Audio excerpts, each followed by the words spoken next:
4 containers labeled with A, B, C, and D.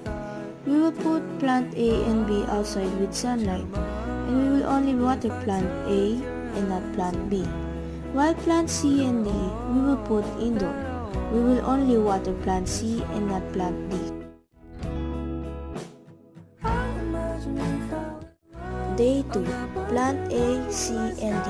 The seeds started to swell and small roots began to emerge and measures 0.5 cm, while plant B stays the same and no changes.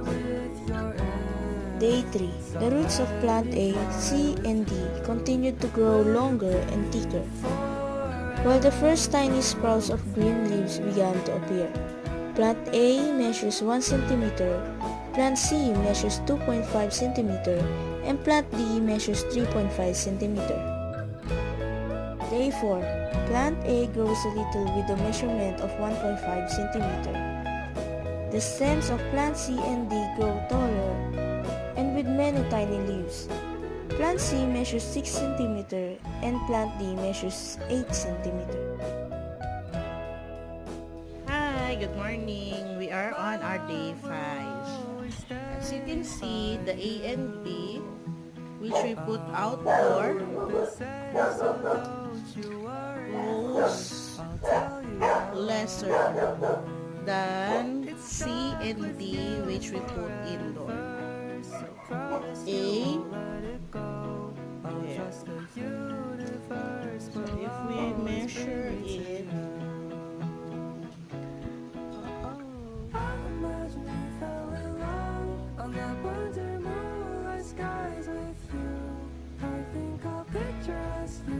it is only 1.5 centimeter.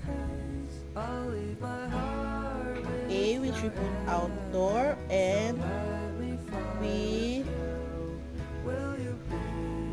dilig water. And then B, which we also put outdoor with no water. The soil dries out and the munggo still does not grow. While C, where we put indoor and put water every morning and afternoon, it measures about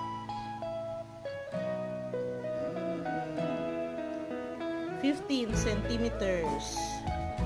And the letter D, which we also put indoor with no water,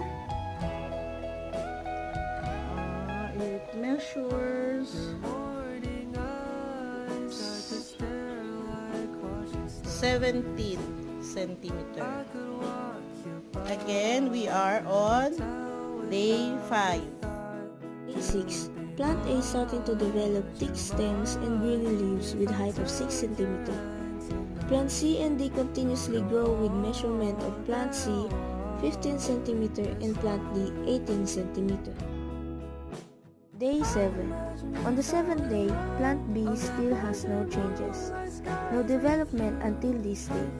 Plant A, C, and D continuously grows. Plant A measures 10 cm, plant C measures 15 cm, and plant D measures 25 cm. Day 8. Plant A measures 15 cm, plant C measures 15 cm, plant D measures 25 cm. Plant D grows the fastest with thinner leaves and light-colored leaves.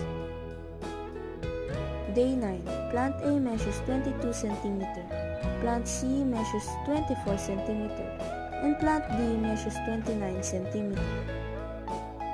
Day 10. Plant A measures 23 cm, plant C measures 28 cm, plant D measures 30 cm, but the plant started to look dry. Day 11. Plant A continuously develops healthy and measures 23 cm with thick stems and green leaves. Plant C measures 28 cm with long thin stems and light-colored tiny leaves. Plant D still measures 30 cm and continues to look dry. Day 12. Plant A measures 23 cm. Plant C measures 30 cm. Plant D measures 30 cm. Day 13. Plant A measures 23 cm. Plant C measures 30 cm. And also plant D measures 30 cm. Day 14. Plant A continuously develops healthy and measures 25 cm with thick stems and greener leaves. Plant C measures 24 cm with long thin stems and light-colored tiny leaves. Plant D still measures 30 cm and continues to look dry and tiny leaves starts to fall off.